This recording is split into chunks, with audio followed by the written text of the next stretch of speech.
Board and Dice has a title I came across, looked into it, and now I'm here to tell you about it. Pocket Mars.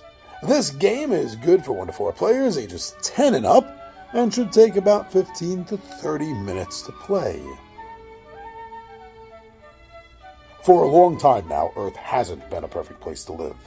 You are one of the architects sent to Mars. Your objective is to set up an infrastructure for the first colonists who would arrive on the Red Planet and start a new chapter for mankind.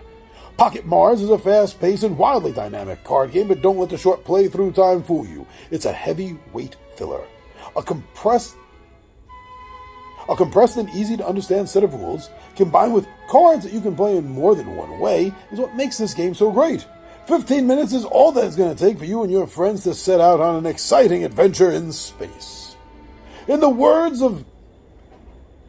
of big games about Mars, everybody should have one that fits in their pocket.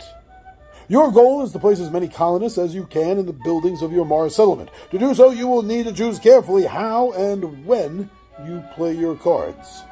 Pocket Mars may be a small game, but it is stuffed with a lot of options that will have an impact on the survival of our civilization. So that's what the publisher had to say about this title, and it got me interested, and I went out and looked up some more things about it, and now I figure I'm here and I can tell you about it, and you can determine whether it's something you want to look more into and possibly even get. So, first and foremost, this, besides being a short game with a fast setup time and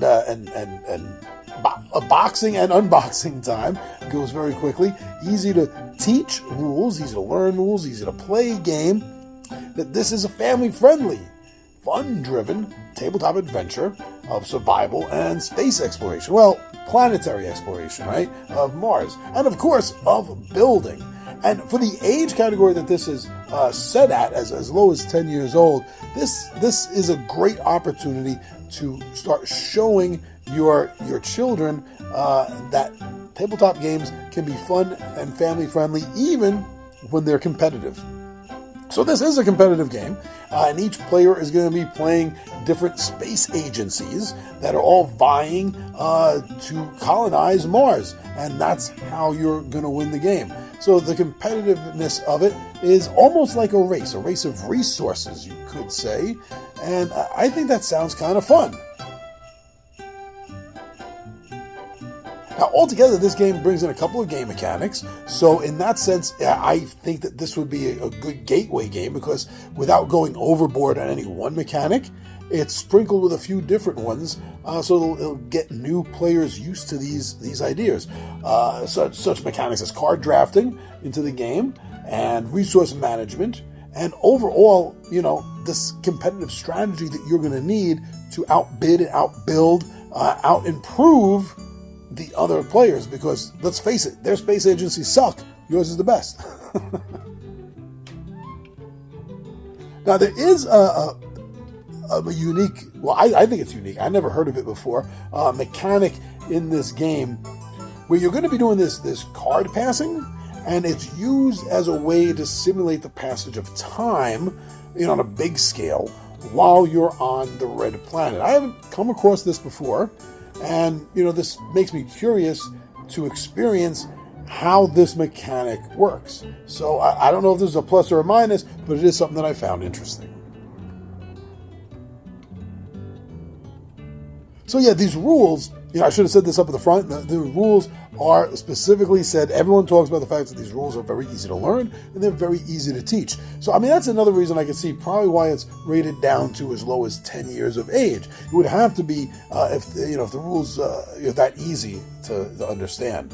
If they were much harder, more difficult rules, it would have given it a higher age category, a higher age bracket, So that's good. So fast setup time, fast learning time, fast teaching time. And overall, remember, the game, first game might be as much as 30 minutes, but they're talking about this game averaging about 15 to 20 minute playtime. So everything about this game says fast, fast, fast, fast, fast.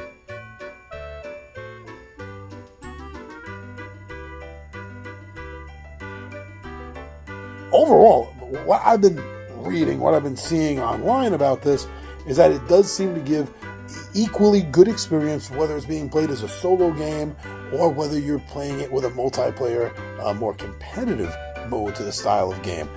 Both are getting rave reviews from what I've seen. So altogether, putting all of these concepts together, what I've seen about it, the pictures that I've seen, some of them have been showing here with you, sharing here with you, it all comes together to let me know this is a game that deserves to be on my radar, but more so, hopefully, on my shelf and on my table sooner rather than later. But don't listen to me. Just take this information as something that interests you, if it will, and go out and watch something about this game. Don't listen to a reviewer, please, to tell you whether you're going to like this game or not. I suggest watching playthroughs. If there's ever a game that you're interested in and you want to know whether it's something that you should spend your money on, it's going to be liked, it's going to be played by you and your gaming buddies, watch some playthroughs. They're always the best way for you to decide whether you're going to like a game or not.